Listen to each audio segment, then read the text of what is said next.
Ngicela sonke simike izinyawo. All of us sihloniphe umoya ingcwele. Awuzosebenza ngenceke yakhe. All stand bazalwane. I know abanye sebelambile sicela ungahambi. Uyazi ukuthi kuyanuka sentokwana ngala. Ungahambi kwadlanga. Kuningi bengizokusho kulolu suku la namhlanje. Kodwa ngenxa yesikhathi okuningi ngizokusho kusasa. Ngicela uma ungakwazi ukuthi ube khona kusasa kodwa uyibambe message online. It's a prophetic message for the last days church.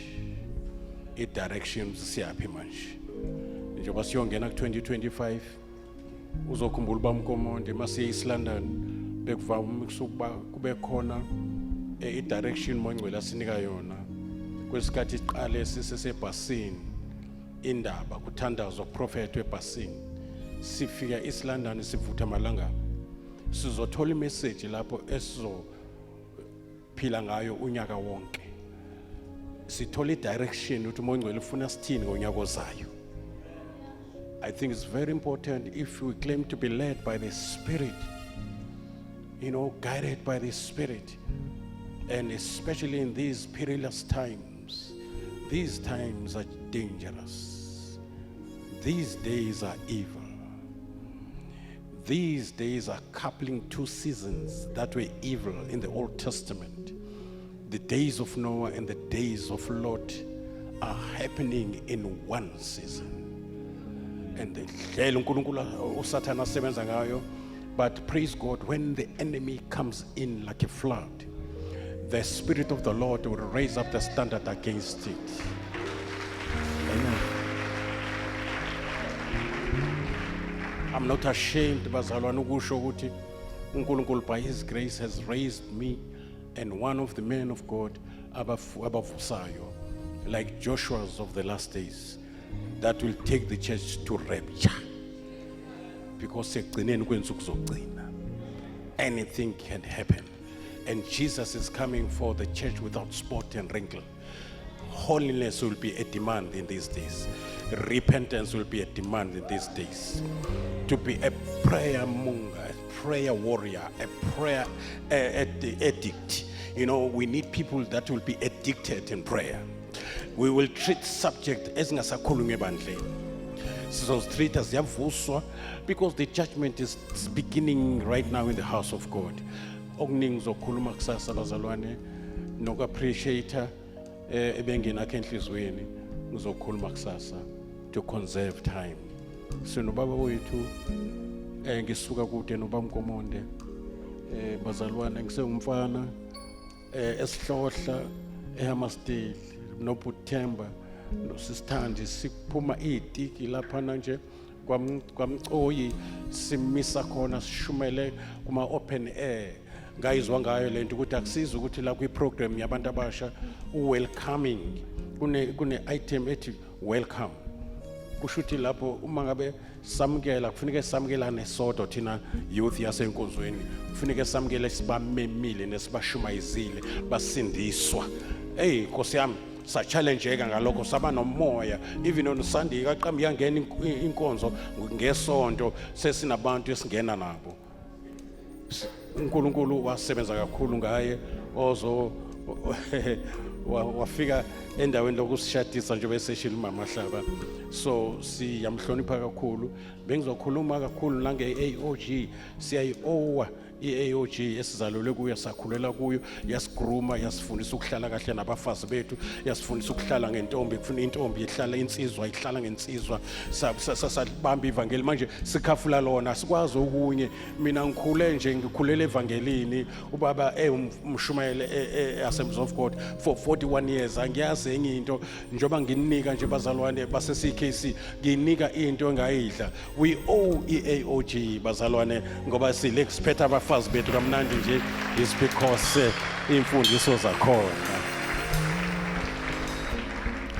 Kuningi bengakusho ngomkhonzi kaNkulunkulu sicele yena njengobaba wethu ekufanele nimazi nama midrans abazona base midrans bazi ukuthi nathi khona la siphethwe khona la account akhona ngoba akafuneka umuntu oyiphethe engaphethwe.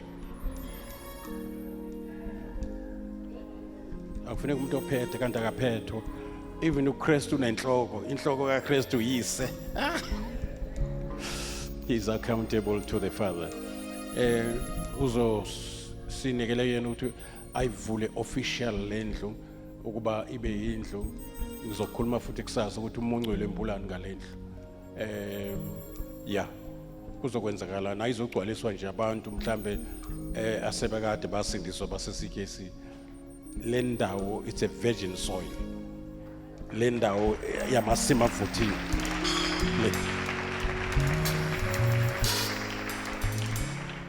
Kangoba sesivele stadium la ngezansi kune stadium esikhulu la ngezansi senze open air khona sashumayela uJesu sinisayo uNkulunkulu wawenza umsebenzi sizongena house to house la kule ndawo amadimoni azohlehla kule ndawo egameni likaJesu wasema zakhe with due respect akahambi yedwa kuba mkhomondo uhamba nomhlobo wethu Baba Nhlabathi. I honor you, man of God. Ayisisuka kude naye. As from 1986 sazana usinqobile nje ngesikhathi emncane wayekhona oyena wathi samteketisa usinqobile wayokozela emlonyeni wakhe. Wayekade eqeda ukuncela. Let's put our hands together and honor the Holy Spirit.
Be seated.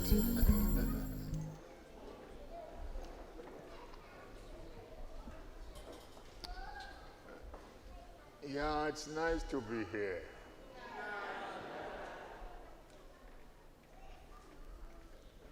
Mangibingelele egameni lenkosi yethu Jesu Kristu. Ngibingelele the angel of the church and the leadership yonke khona. Yala ikhaya ngibingelela abefundisi bonke abakhona namakhosikazi abo ngibingelele ibandla lonke likaKristu elilapha endlini ngegama elinamandla likaJesu. Praise the Lord. Masibongeke ehlobo zami ukuthi uNkulunkulu usenzele umusa kwaze kwade kalokhu sisaqhubeka simkhonza silandele inyathelweni zenkosi yethu Jesu. Ya sebeshilo ke ngatshela ukuthi ngoba nkomonde akukho la kubhalwe khona lo ngatshelwa ngakhona ngatshelwa uma engente engoni ngabe ngishumayela ke lo ukuthi mina ngokomonde ngeke ungishintshe futhi kuloko ngoba ngikhule kanjalo ngazi lo ngihambe ngifakaza ngaloko nje nesindiso yami uma ngiyithola aseke ngiqala nami ukukhuluma ngaloko sekwenzekile ukuthi uJesu uyasindisa ngoba esindise mina. Angizange ngishumayele ngakaphenduka noma ngangasonta kancane ngisewumfana ngaze ngaqiniswa ubishop wesonto lami wangishaya isiphambano la kodwa kwakungekho lutho olwenzekile kumina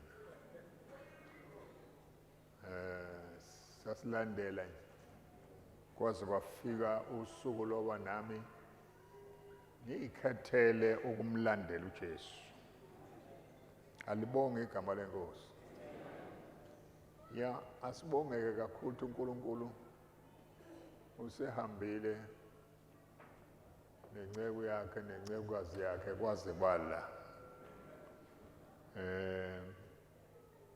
angikhona behlongoza ukwenza lokhu abakuqala ngo2013 ngangikhona saxoxa nabo futhi ngathi komunye ezoqala kanje ngathi uma wehluleka ubuye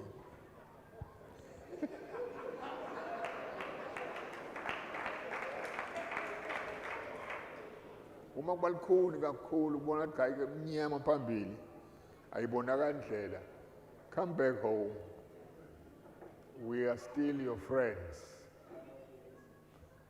nginendaba eziningi kakhulu angase ngikhulume indaba eziningi selishoni lila ngisho ukuthi ke bahambile ke laba babili uNkulunkulu uhamba nabo this is proof among many things this is proof yokuthi uNkulunkulu uhambe nami uqala umsebenzi akulula neze ngoba you come out from a comfort zone lapho nabantu abakuzungezile abakusupportayo nabakwaziyo nabasympathize nawe uye endaweni la uzohlangana nabantu khona abangakwazi ongazani nabo uyoqala abantu abasha ekuqaleni ke kwabantu abasha excuse me even as far as ministering is concerned yini nobabili nomkakho manihamba nomkakho laba ozohlangana laba laphana basazobuka kuwena badepende kuwena it takes time but by the grace of God siyabonga ukuthi inkosi basizile abazalwane bethu bahamba kwahambeka izinto ke ezikhulunyiwe ngabanye abangenako ukwazi siye singazinaka nje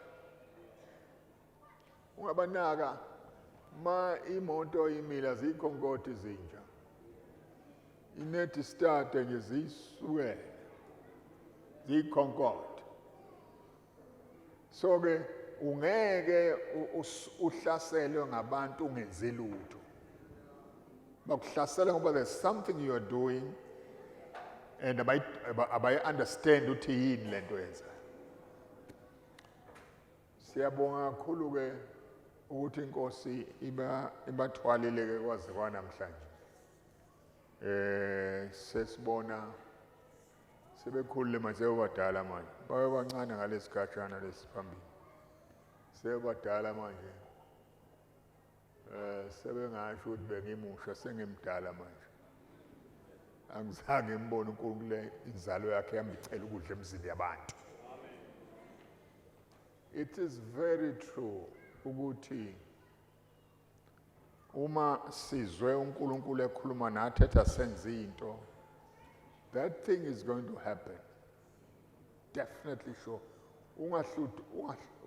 ungahluthu kwinhliziyo uyokwenza into ngoba ukuhluthu kwinhliziyo wenze ngoba lono othuma abantu nokhomba abantu nokunika abantu imisebenzi ukhulumile nawe and you have verified it make sure ukuthi angizoxakekisa izingane zami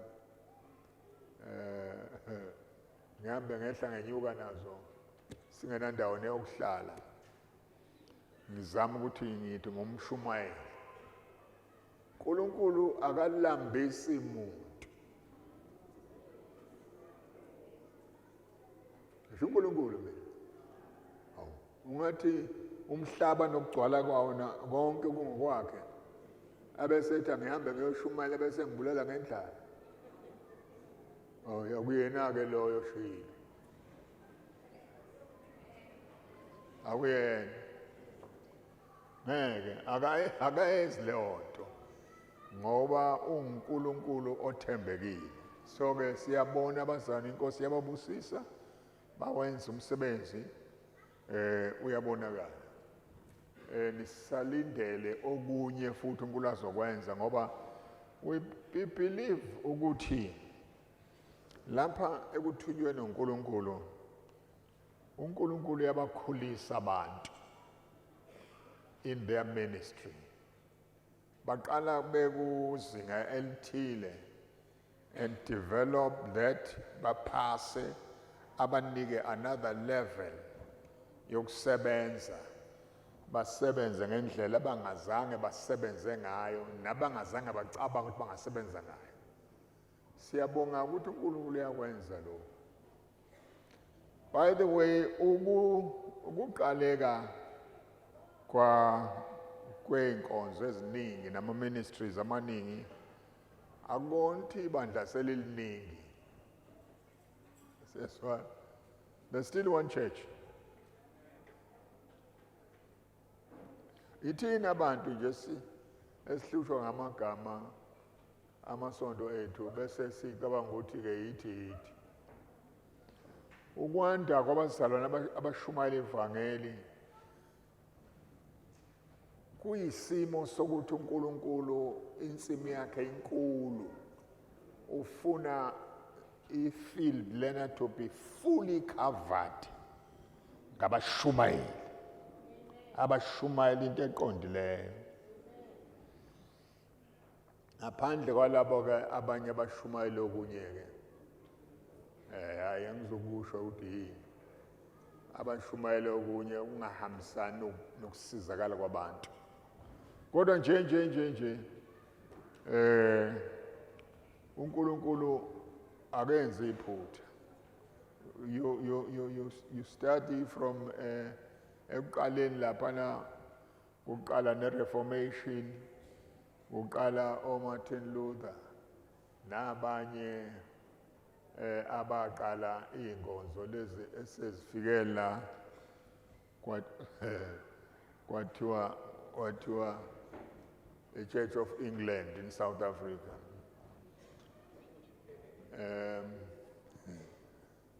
Sekusekhona ibandla laseNgilandi eSouth Africa. Yikho lokho ufana nokucolonize lokho. Akona ukushumayela ivangeli lo. Now siyathanda me personally I have no problem nomzalwane eqala into ayitshela uNkulunkulu. I have no problem, I have no qualms about that. Ngoba ngiyazi ukuthi uNkulunkulu uyakhuluma. Athi yenza lokho. Ebese kuba kuwena ke ukuthi uyalalela kahle uyalalisisa yini ukuthi ufuna wenzeni. Uma wenza lo uNkulunkulu akufunayo uzophumelela. Bazosho nje wade besho kulabo ababili ukuthi bathwala laba. Ngoba bebona izinto zabo zichuma being successful. Bese ngoba kukhona bona abathwalile bakithi singakuphiki lo. Khona imako abeyithwalile. Namandla kabi.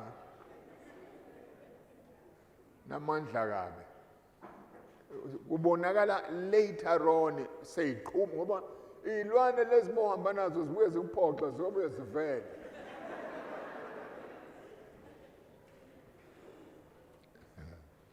Buye vele ilwane zakho lezi zikuphoxa manje. Kodwa uma uhamba noNkulunkulu nje uhamba ungashiyi. Ngisho ukuthi ke siyabonga kakhulu nokubona abafundisi abaningi kangaka abancane. Hey kuyathembisa ukuthi ivangeli liyahamba.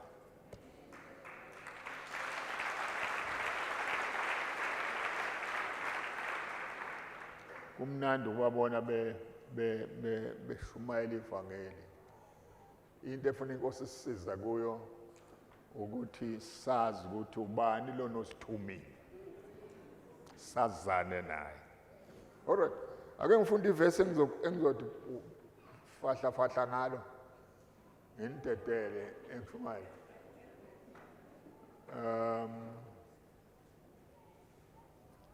Ebese-ke senza lokho okusho sizokwenza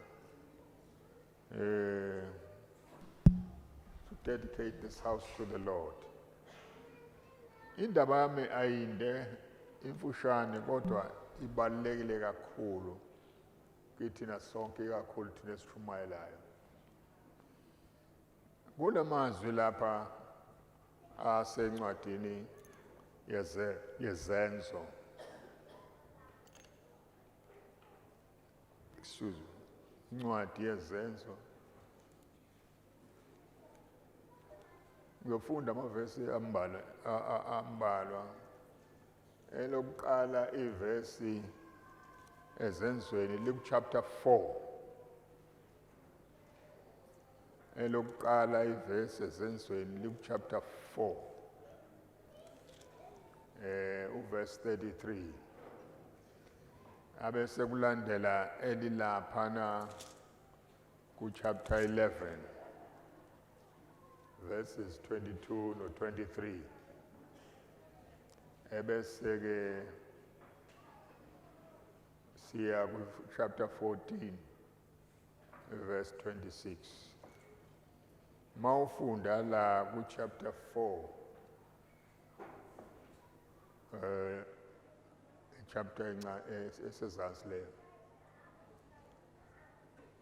kuthiwa with great power the apostles continued to testify to the resurrection of the Lord Jesus, and much grace was with them all.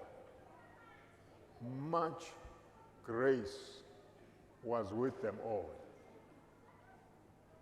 Lapana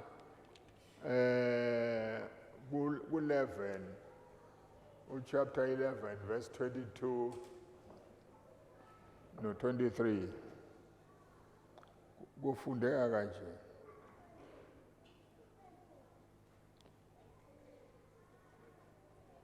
The news of these things came to the ears of the church in Jerusalem,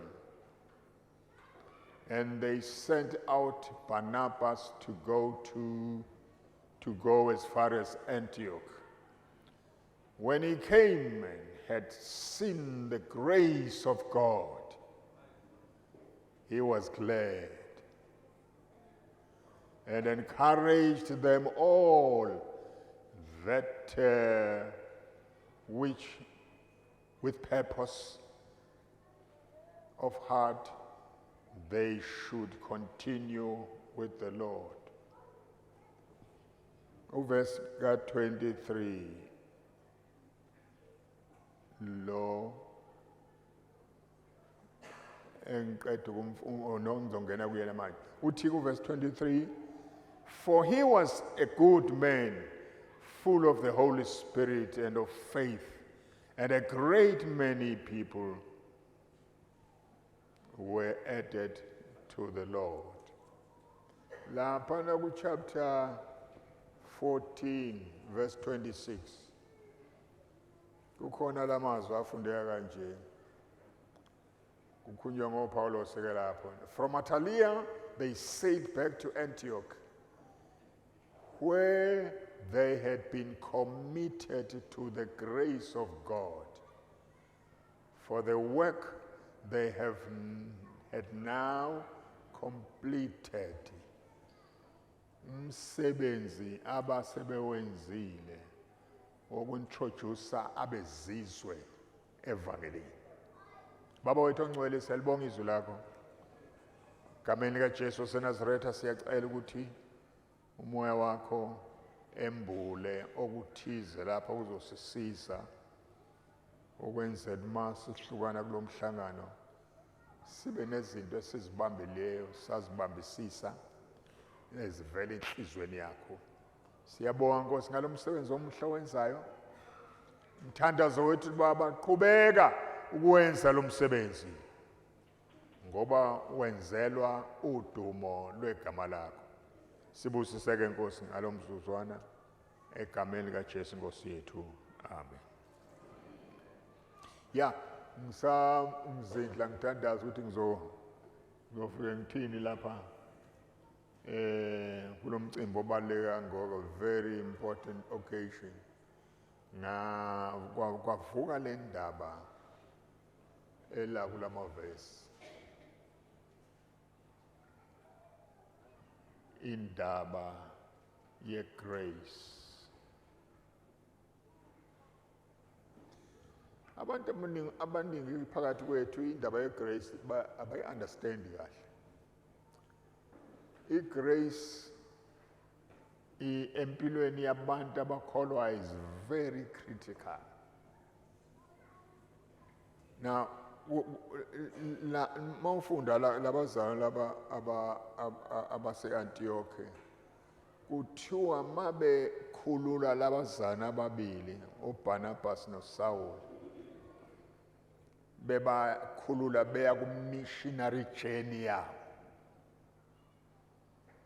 kuthiwa they committed them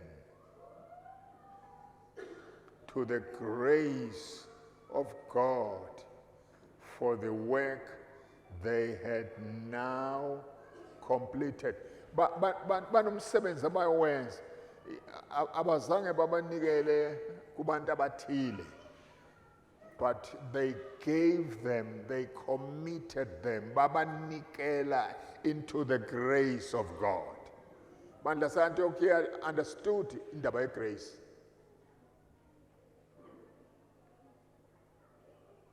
Ikhona lento ukuthi ngoba we have got gifts izipho zokusebenza nako konke lokho, ebese ke abantu bethembela eziphiweni zabo, amandla abeseyiphiweni. Kodwa labazalwane base Antioch mabe release labazalwane beyokwenza umsebenzi kaNkulunkulu, they committed them to the grace of God.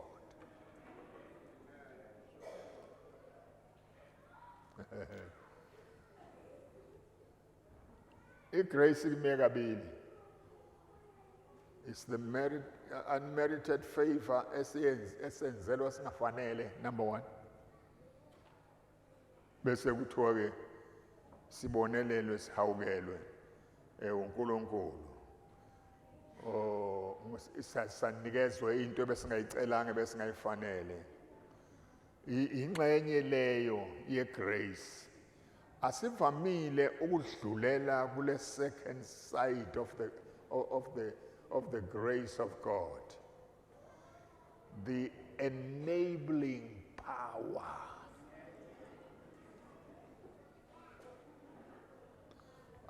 Umprofeti uthe akuyi ngamandla, akuyi nangempi, kuye ngomoya kaJehova.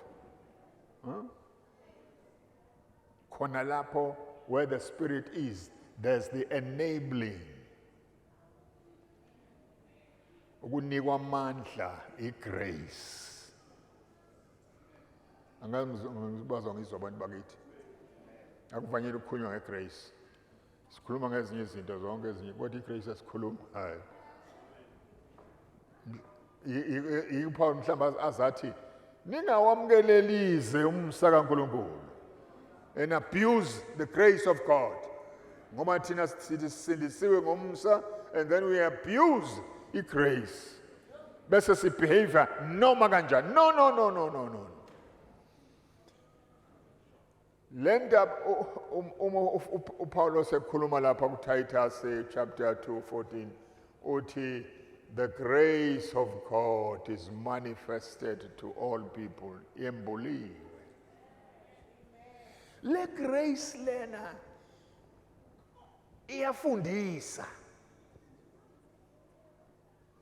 ukuba sidele konke ukungalungi, sihlale silungele ukuvela kwethemba lenkazimulo. We are being taught by grace.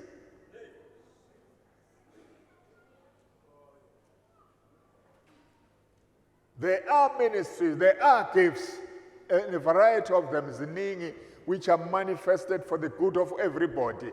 But God has made a provision, ye grace yakhe esinika amandla okwenza izinto ebesingeke sizenze ngokwethu. Esibonakala mhlambe at times engathi singcono kunabanye, but not so. It is the enabling grace of God.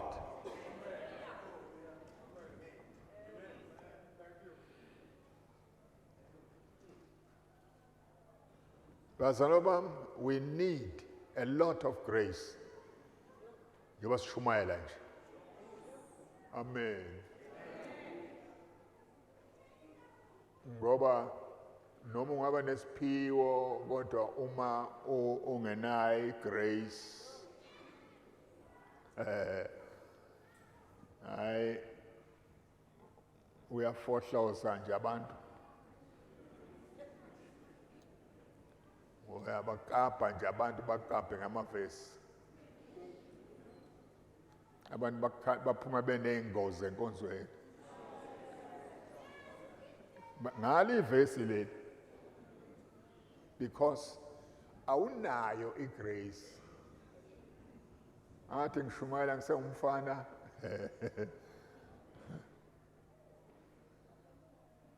Sasishonisa amadoda rough.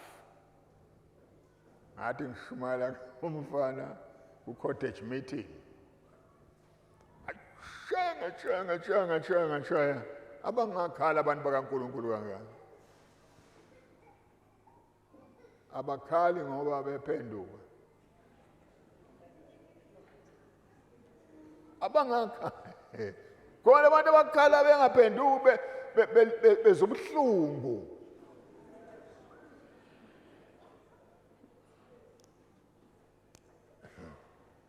Ngithe ngisakwenzile lokho, kwakhona udadewethu usesenkosini manje esasikhula naye. Sasishumayela naye ivangeli. Wasukuma wathi mina, love brother Victor, love brother Victor. Wasuka inkungu ukuthi nje labantu angibathandi labantu angibashumayezayo. Mina ngenzale ngiyenzayo mina. Ngiyafayela ngiyajikijela ukuthi kungena kanjani kunamsebenzi solo ngidilivile le ndaba yami. What is this be? Love brother Victor. Ngezwa nami ngelitshe. Yeah. Amaqiniso, ngikhuluma amaqiniso eBhayibheli. Ngikhuluma amaqiniso eBhayibheli kodwa ayabulala because there's no grace.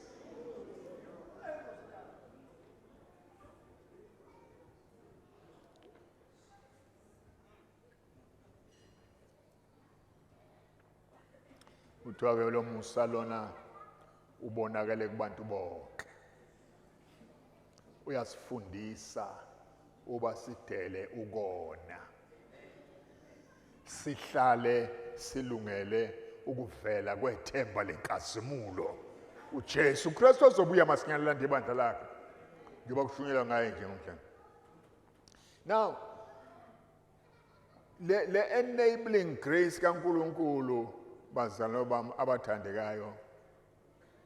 Uthi uPaulos emayikhuluma lapha kwaseThesalonika yesibili chapter 2 verse 16 to 17. May our Lord Jesus Christ himself and God our Father, who loved us and by his grace gave us eternal encouragement. He gave us eternal encouragement and good hope. Encourage your hearts and strengthen you in every good deed and word. Siyawudinga umusa kaNkulunkulu njengabantu abakholwayo ekakhulu thina abashumayeli, ngoba we have been given umusa wokuthi sikhulume phezu kwabantu bakaNkulunkulu.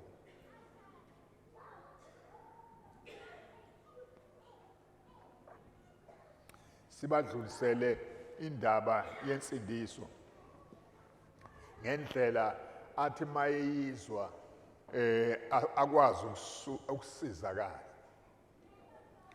Ikhona le side le unmerited favor, ukunikwa into ongayifanele. Bese bakhona lenso leli side le grace, which is the enabling power of God. Uthi Paulos emayikhuluma kwaseFesu athi, in love he predestined us to be adopted as his sons through Jesus Christ, in accordance with his pleasure and will, to the praise of his glorious grace, enabling power, which has freely given us in his love.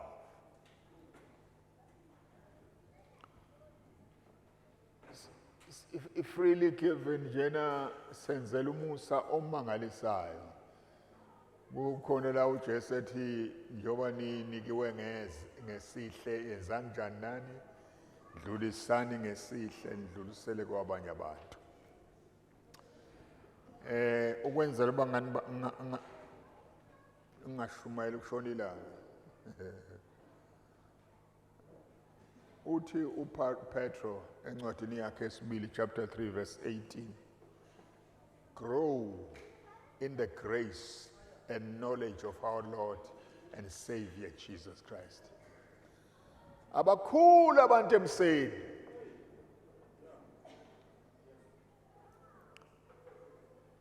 Grace has a spirit of gentleness.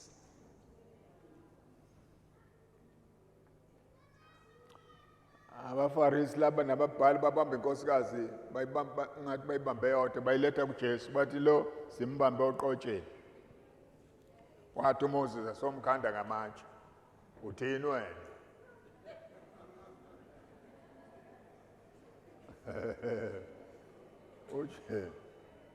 uJesu wathi ngizobadelisa laba abangazi bangizwa ngendaba. Uthi ya kunjalo funny enough umuntu owabanje oqotsheni wayedwa upho bambambe naye.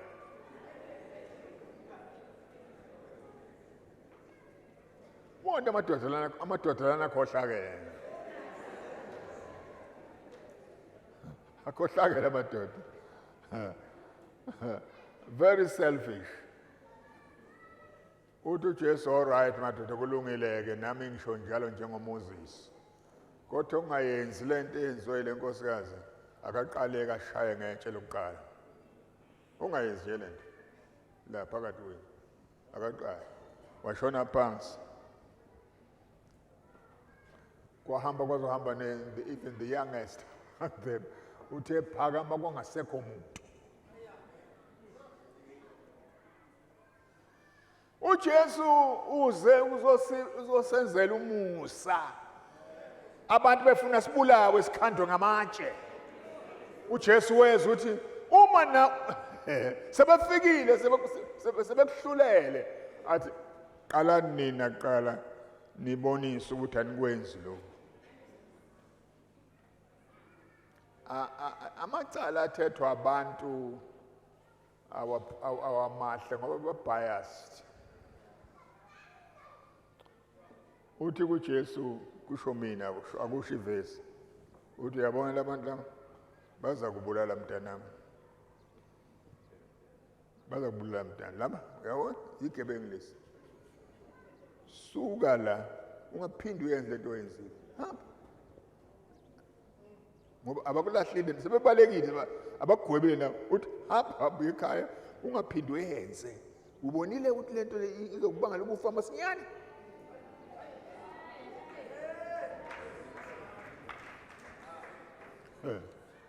awahamba usisindile uba wayehlangane nabanye abantu abakhulu basesontweni babayomqedela nabo ngoba nabo ba-biased against women. Okay, angidlule lapho. Grow in the grace of our Lord and Savior Jesus Christ. Ake ngithi ubuka ukukhomba nje igrace kwabanye abazalwane lapha eTestamenteni elidala. For instance, sibuka igrace kaNkulunkulu upon Moses. Niyamazi Moses?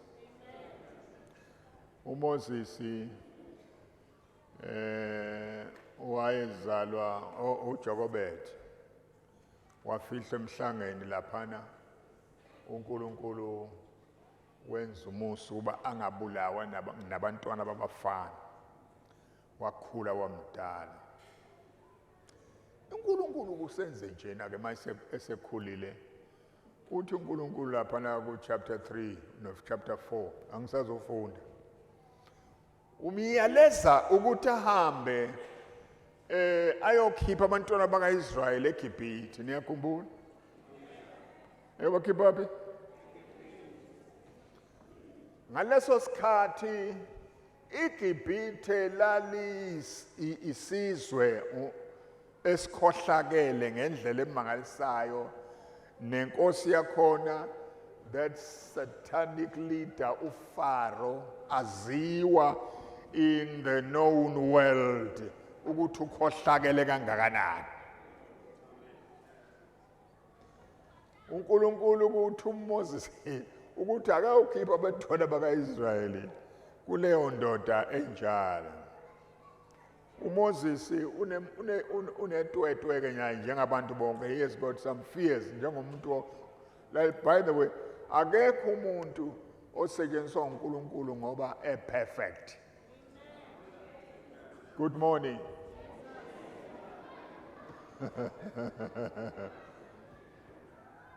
Ungadlali laba abafuna sense sibe perfect ngendlela enga-understandeki, efunwa yibona, ethandwa yibona. uNkulunkulu uyakwazi. He created you. Ama-shortcomings akho uyawazi, ukubiza nawo akunika umsebenzi ngoba he trusts himself, akatrust wena.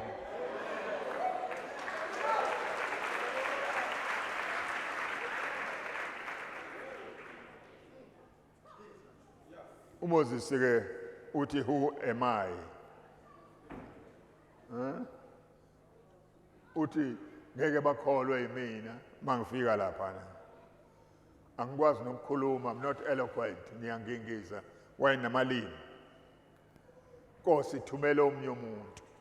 Ama-excuses omuntu uNkulunkulu mayekhuluma naye. But enjalo uMoses uNkulunkulu wa-insista ukuthi ngiyakuthuma namalimi akho ungingize unjalo, ungazethembi unjalo, wesaba noFaro, wesaba nabantu bakini ukuthi bazothi ama-elder wa-Israyeli azofika laphana, where do you come from? Ubani wena? Now uNkulunkulu wamthuma ke wamsakhona kubona enjalo. uNkulunkulu wazidemonstratela yena uma ufunda incwadi ye-Exodus, enza izenzo through Moses behamba nomfowabo ubhuti wakhe omdala uAaron. Bayenza lento yokukhipha abantwana bakaIsrayeli, signs, wonders, miracles zenzeka, bagcina bebakhiphile abantwana bakaNkulunkulu. Into ebasizile was the enabling grace of God. kuFaro, uyambona uFaro kadlala, uthe noma sebephumile wabalandela enethemba lokuzofika abavimbe ababuyise, kodwa enabling grace yabathatha yayobaweza endaweni engenalo izibuko. uNkulunkulu ke lo usazokuweza nawe usazokuweza nawe khona amazibuko azodalwa isimo ungakwazi kuya ngapha ungakwazi kuya ngapha ungakwazi kuya ndawo kufuneka uwele la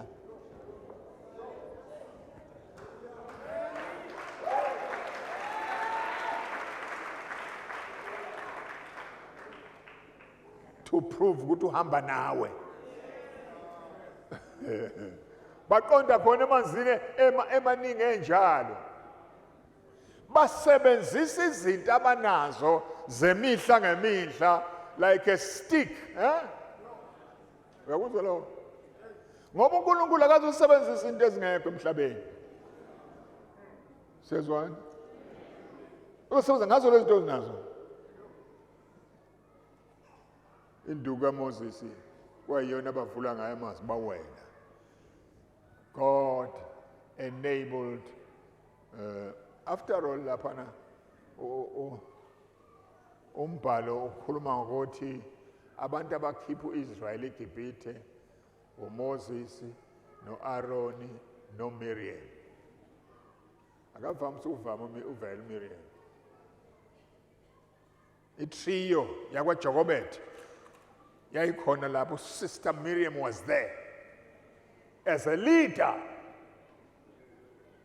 abe sekhona amadoda abafundisi abahlupha ukuthi umuntu wesifazane usetshenziswa uNkulunkulu kakhulu basekhona amadoda anjalo ahluphekayo nabazana abanjalo abasho oh le nkosikazi leni ngathi strong too much le ntombazane lena engathi niyayipholisa niyifaka amanzi abandayo kancane ishisa too much uNkulunkulu uyasebenza by the way uNkulunkulu uma enza uAdam noEva wabenza kanye kanye bazothi uthinike manje ubaba omkhulu lo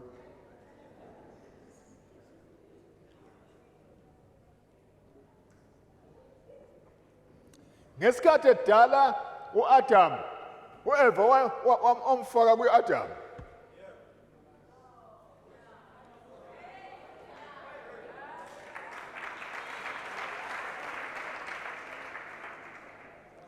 uAdam njoba naming every creature ekhona ezweni babo babili noEva lapha akabonakala uEva kodwa babo babili but nangumathanazana nayimfene nansi inja nanti ikati babo babili until such time when it was necessary for Eve to emerge.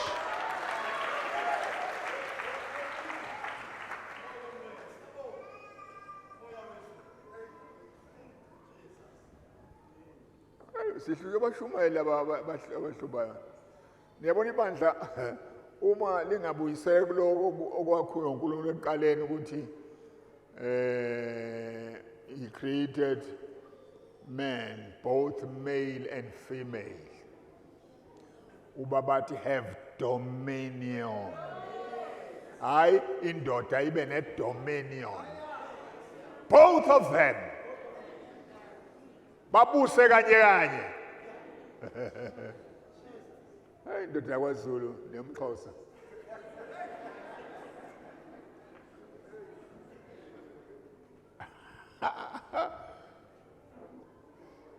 umfazi was created together with you waba nenhlanhla umuntu uvele kuqala ukuthanda kaNkulunkulu hayi ukuthanda kwakho ukuthanda kaNkulunkulu waveza wena kuqala hayi ngoba ungcono you are both created in the image of God uma ibandla lizobuyela endleleni it must go back to what the origin ithini origin these two people kufuna babuse bobabili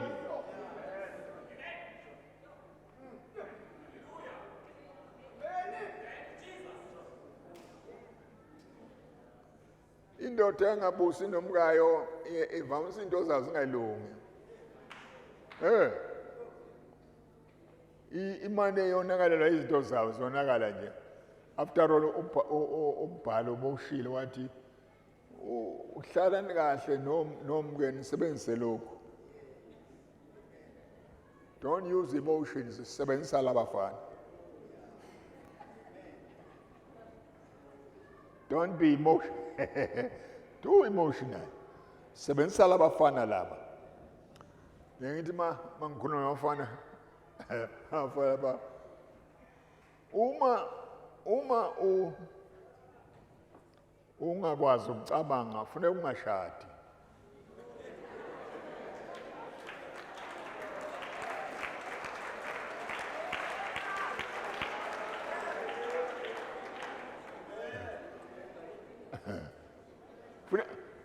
Umshado ufuna umuntu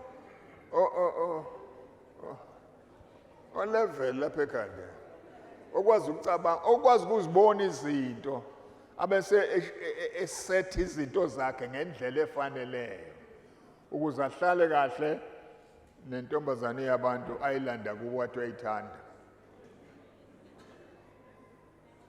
Uma ungasebenzisa ikhanda nalo ikhanda futhi elihlanzwe ngegazi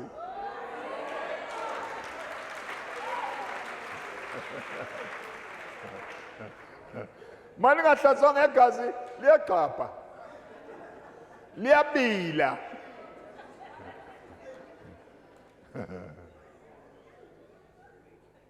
Khulani kuphi emseni.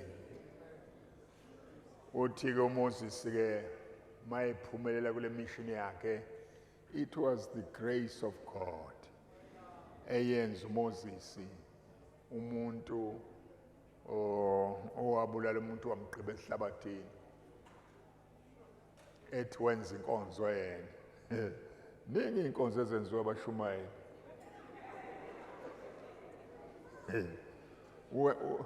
Uthi uyashumayela yena lapha elamulela umIsrayeli umGibhithe emshaya emlahla phansi emgqiba emhlabathini. Zaphuma indaba kwafuneka abaleke manje.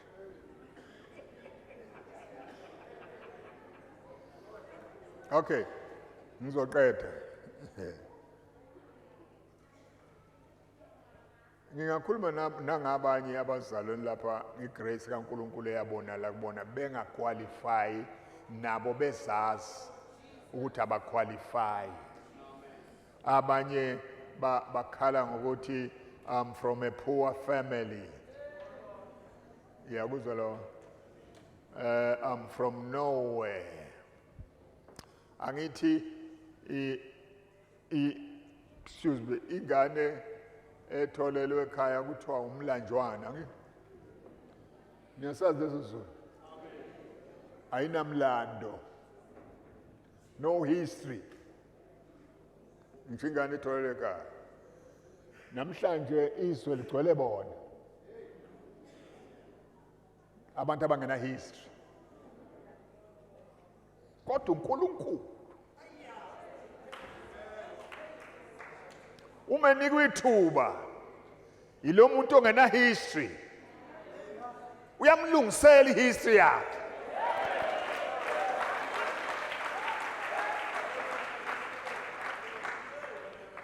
Athi mayeqhamuka with a new history from God, the Creator, aqhamuke esehambe eshona phezulu ayosithela emafini. Abamazi banjalo umlanjwana njalo loya. Akho mlanjwana ke uNkulunkulu. Uma ufike uNkulunkulu you become a new creature. Hallelujah. Nombaba wakhe umazi. Umuntu wamukela uJesu uthi uthola ubaba. Umndeni wakhe uwazi kahle exactly nesibongo sakhe usazi kahle exactly. Ayinankinga leyo nto. Uma usuzelwe ngokusha ngoba manje you are a new creation. Ngena kusizwe esisha sikaNkulunkulu.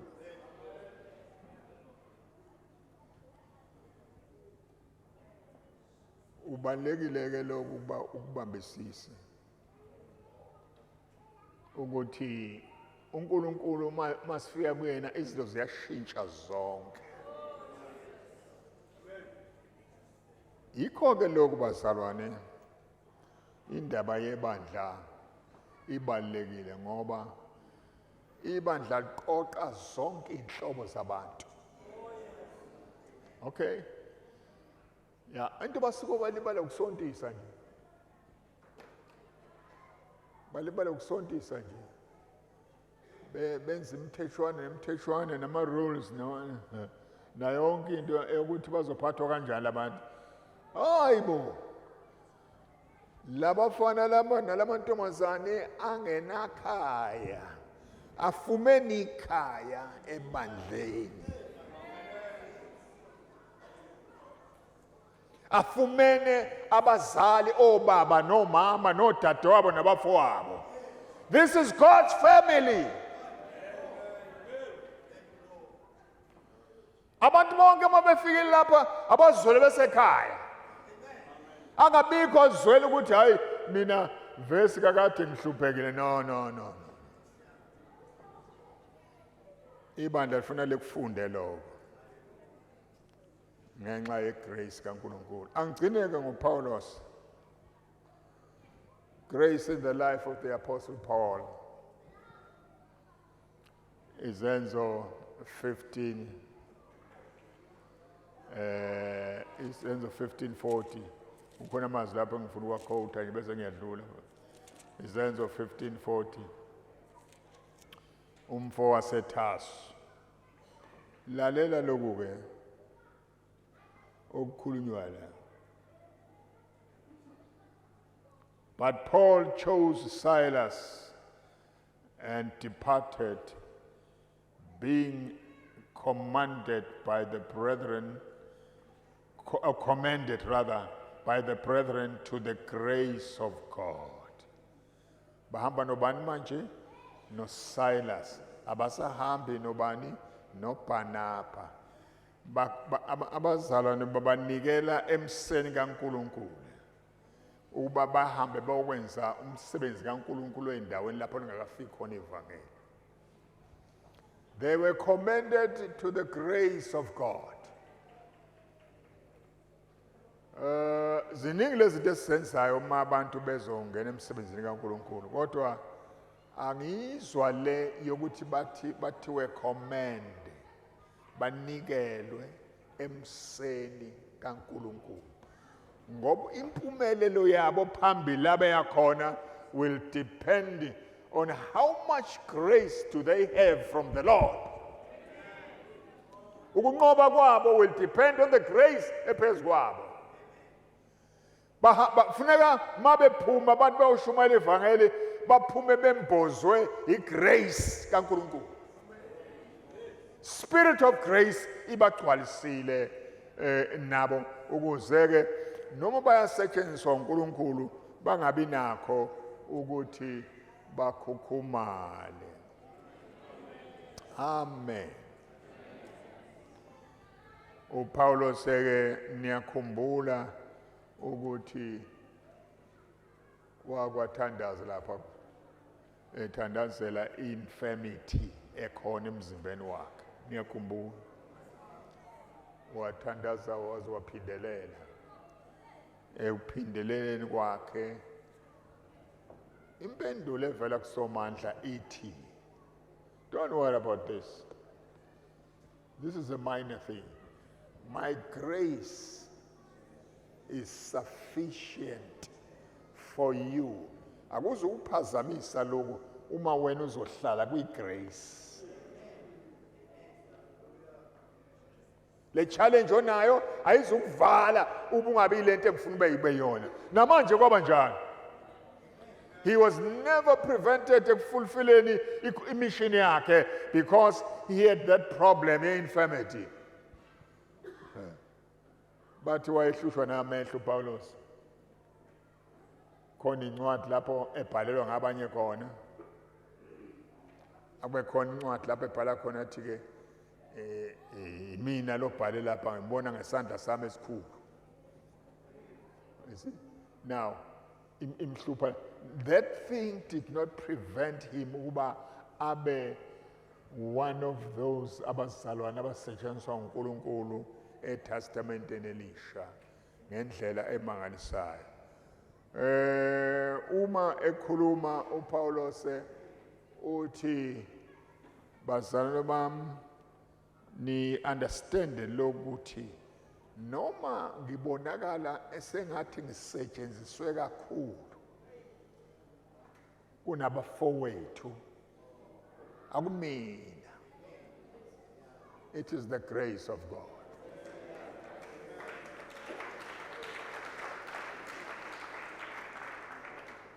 Ukukhula lokho ukwazi ukuthi if you excel in your ministry, it's not because you are better than others.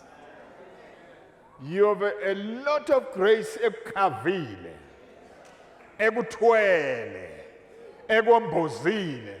Besides the Spirit of God, the grace of God isa njengentambiso nayo ukukulekelela ukuthi wenze izinto udlule nalapha abanye bengadluli khona, ukwazi ukubekezela izinto abanye bangakwazi ukuzibekezela because of the grace of God. Abantu abaphumelelayo ke abaphumelela ngenxa yegrace kaNkulunkulu. Paulos uthi uNkulunkulu lapha, my grace is sufficient for you, for my power is made perfect in weakness. Njoba ngishilo ngathi uNkulunkulu akakhethi akanawo ama-specialist abantu abathile abazala ngabantu abathile aba-special. All right? I-special breed. Abantu banengqondo enye abashumayela bakhuluma nge-special breed. Now uzibona cha you don't qualify because you're a special breed. uNkulunkulu has no special breed. He takes ordinary people and make them extraordinary people. That is God. Nabo abazi ukuthi no, this is not me. This is not me. How did I come through with this? How did I succeed here? It is the grace of God.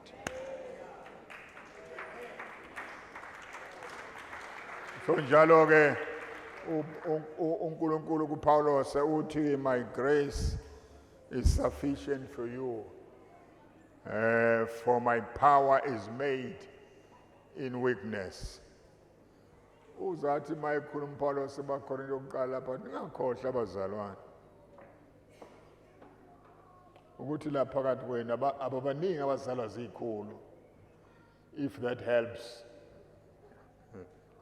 Ukuzalwa esikhulu akusizi ministry, akusizi ekukhonzeni uNkulunkulu. Awunobhosta ngokuthi uzalwa isiguli millionaire. Nah, it doesn't help you. Ababaningi abazalwa zikhulu, uNkulunkulu uthathe ordinary things, into eziphansi abavela kondlwana, who have no special background ethile othi mawuxoxa ngayo be excited ngayo. No, he takes ordinary people as long as they commit themselves to him.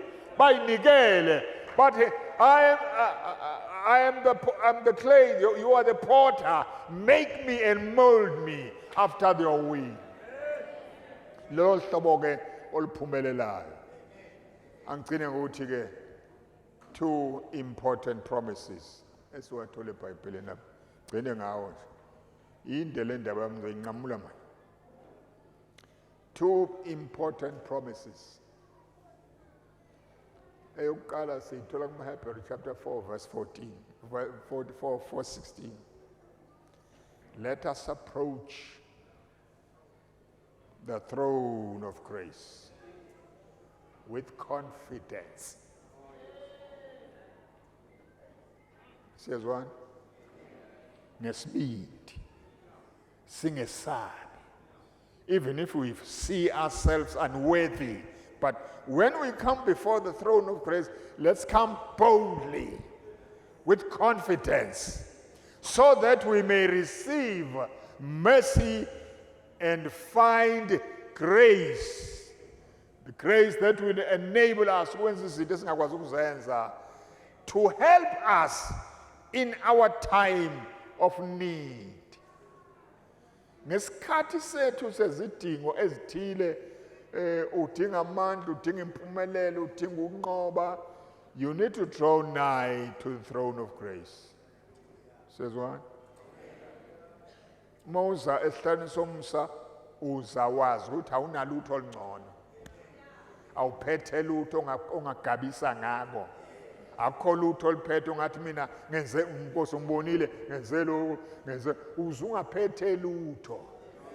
Uyofumana lapha ya. That's a great promise. Esingayinaki. Go before the throne of grace. Noma ungenamandla, awekho amandla, uzwa uchafile, draw nigh. Khutula inyawo, draw nigh. Amadolo egevezela, draw nigh. All the time. Akekho umuntu okholwayo ongasidingi ongayidingi le promise yokuthi mawusondela uzothola usihawu nomusa usiza ngesikhathi esifanele. Okwesibili ngivale, God is able. Amen. God is able. Singakhohlwa lo. Ungathi ujijimezwa izizimo ezilikhulu ngoba uthi James Cleveland mayecula, this too will pass. Animas. Kunjalo mfomnikro. Uthi this too will pass. Noma ngabe kunzima kanjani right now, this too will pass. Akuzuhlala kunje.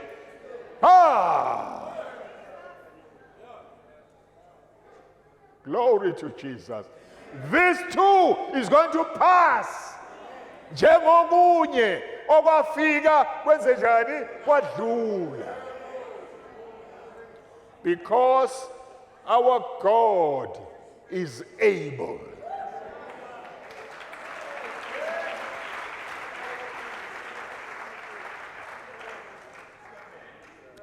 Ukhona leverse engizolikhotha bese ngiyayeka. Elibhalwe encwadini yamaKorinte esibili, chapter 9 verse 8. Praise the Lord. Hey, ngiyabona ibathawu basilandela ikhehla lapha is boring.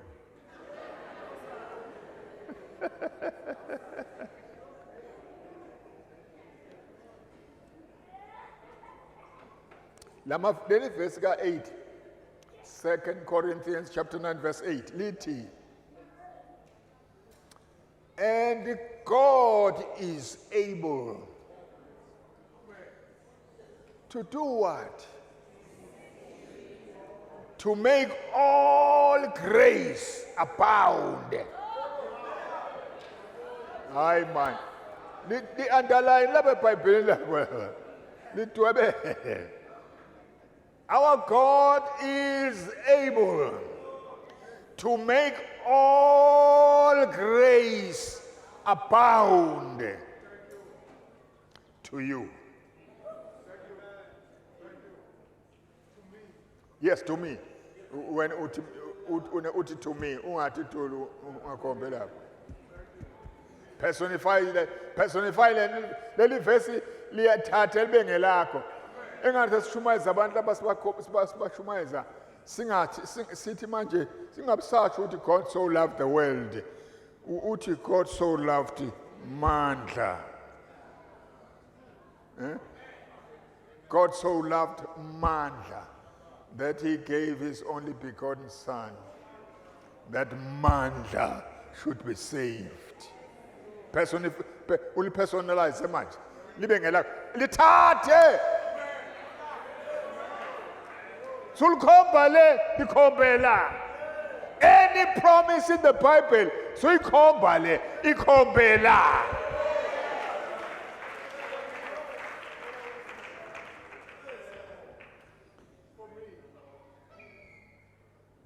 Abound to you, so that in all things,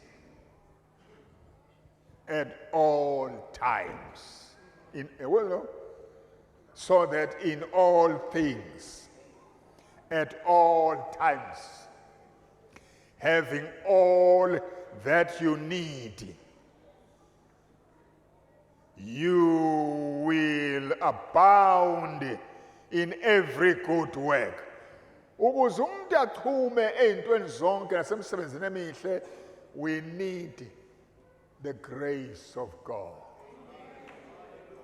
Praise the Lord. Because God is what? God is able. God is able. Noma kungathi kumnyama namhlanje kodwa God is able.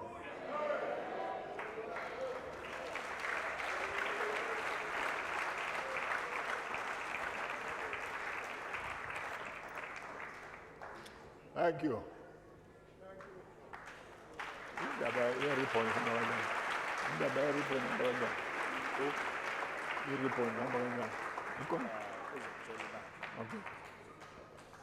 Yeah, malibonke banenkosi. Nanso-ke indaba siyixoxayo sisavula lo muzi laba sizalwane laba, they were commended to the grace of God. Eba enablileke bazi kwanamhlanje, yabahola yabalida kwazi kwanamhlanje. Sebehambe ibanga elide leminyaka because of the grace of God. UBarnaba kuthiwa mayefika Antioch, he saw the grace of God. UBarnaba kukhona abantu mabefika la kushumayela khona abanye babone ezinye izinto.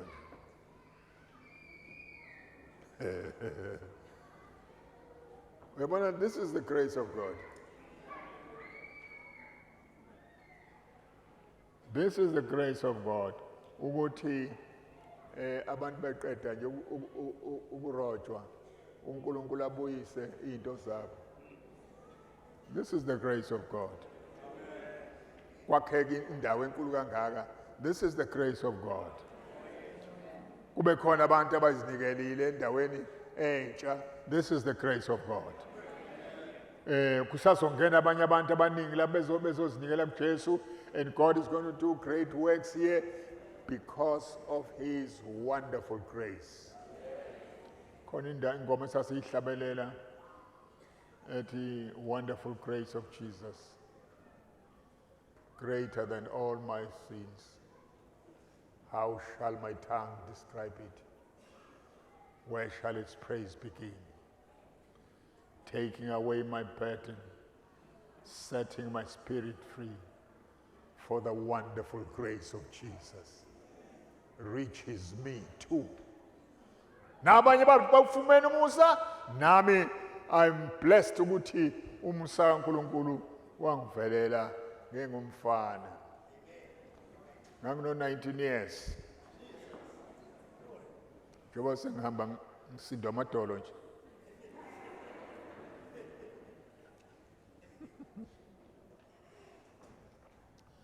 Ngangibhamba lapha nami.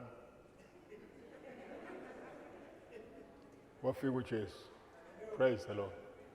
Nkosi manibusise. Yileyo ndaba engingiphathele yona. The grace of God.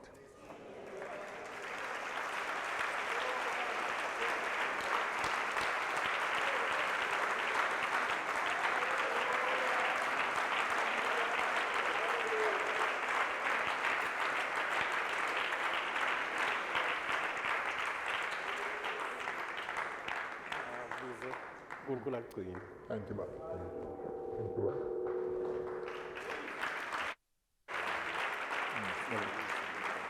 Okay. Thank you. Oh!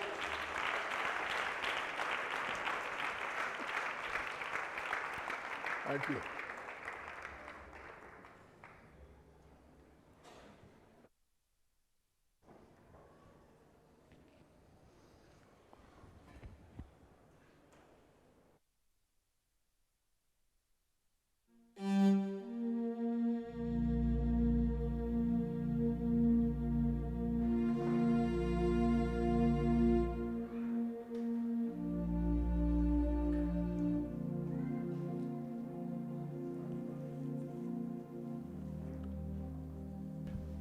in the presence of the Lord, Bazalwane,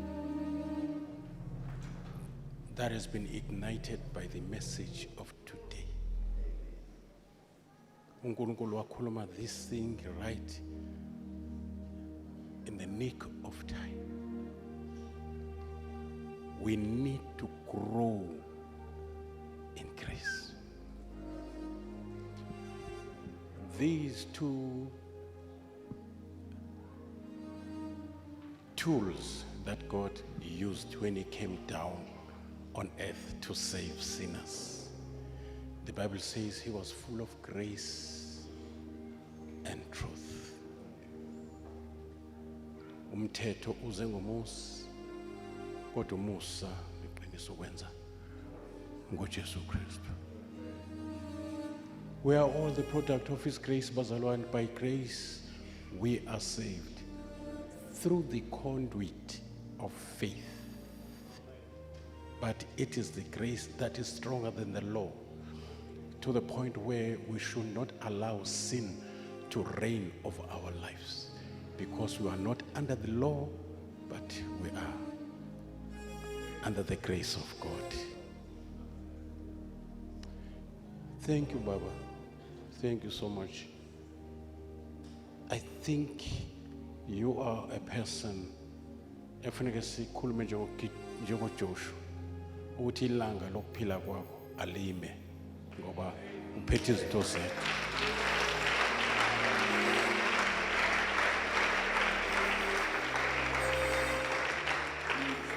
No, angivumi bazalwane, it's a waste. Kunabantu abahamba emhlabeni bamahlenzi uzoyikhumbula lona.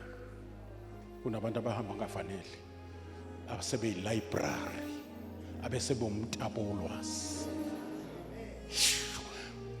Aphila amandla okubamba insuku ngoba ikhizo ukufanele ze high days manje zikuJesu. Awuyindawo. Awusoka.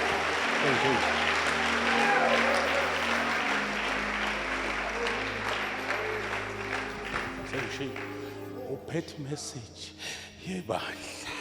Jesus. Uphethe inhliziyo, uphethe message yebandla lensuku zogcina. Bamkomondi. Mina ke ngokwami, I think nonkosikazi uyavumelana nami. Angazi bakhona abavumelana nami ukuthi ake exercise la authority exercisewa uJoshua. Wathi kuyasetshenzwa langa ungashoni yima kanjalo. Bathi lama 23 hours and 20 minutes. Lo 40 minutes wenzeka ngesikhathi ukuhlehla isithunzi. Ngesikhathi uHezekiel ekhala enkosini uthi sengikuservice kahle kangaka ezonika u15 years. What I'm going to give you a sign. Look down, isithunzi siyahlela. And then it became the whole 24 hours. Kunyakaza isolar system ngenxa yesidingo sabantwana bakaNkulunkulu. It means kwenzeka izinto esizibona ngamehlo kube khona ukuqhuma kwetsha noma ukuqhekeka komhlaba noma kwenzani as a sign ukuthi uNkulunkulu uyasizwa ngoba umkomonde. I decree and declare I'm exercising God-given authority ukuthi akume ukuphela kwamandla kulesi sitsha esikhonjwe uNkulunkulu wasikhetha. You can't. Asivuma ukuthi ugule yokulala esibhedlela, that's a waste of time.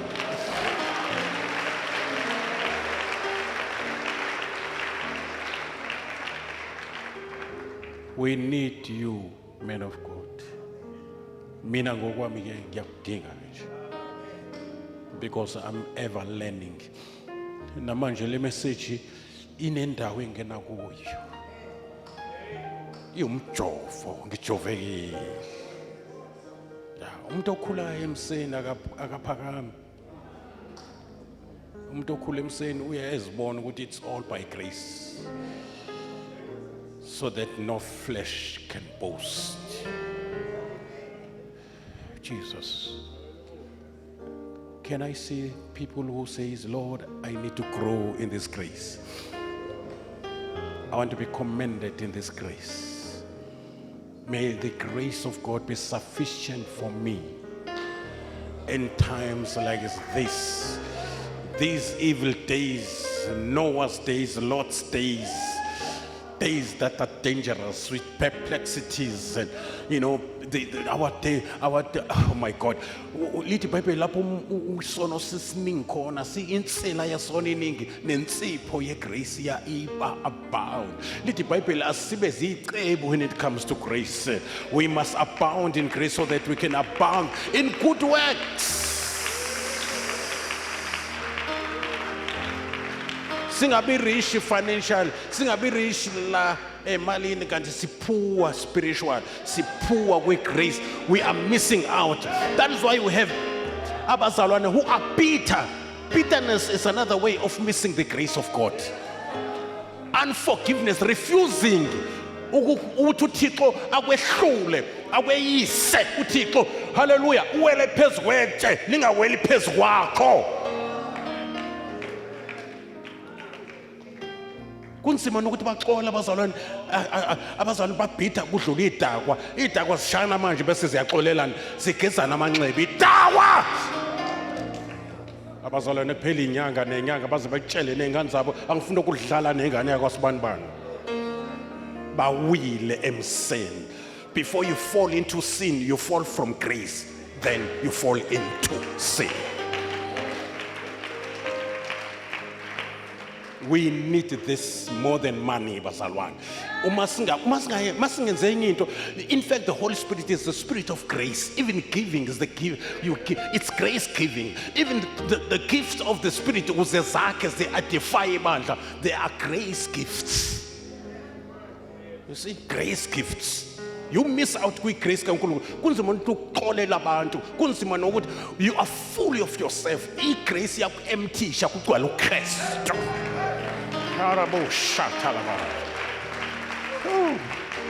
Wafike ebandleni uBarnabas wabona umusa wathokoza. Ziningi izinto ayingazibona, wayengabona ibandla nemoto eziningi kodwa igrace ayikho. That's what we need, bazalwane.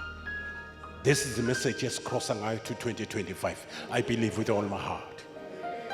Ngoba nabashoyo. So that I can abound in good works. I must abound in grace. How? By growing in grace. Growing in grace. Growing. One more. Which is not about me. Jesus is the one. Hallelujah. Let's close our eyes.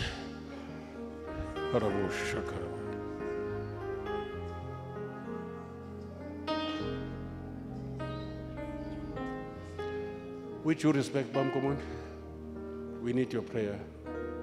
Pray for your children and us included, that the grace of God be a uniform that we put on.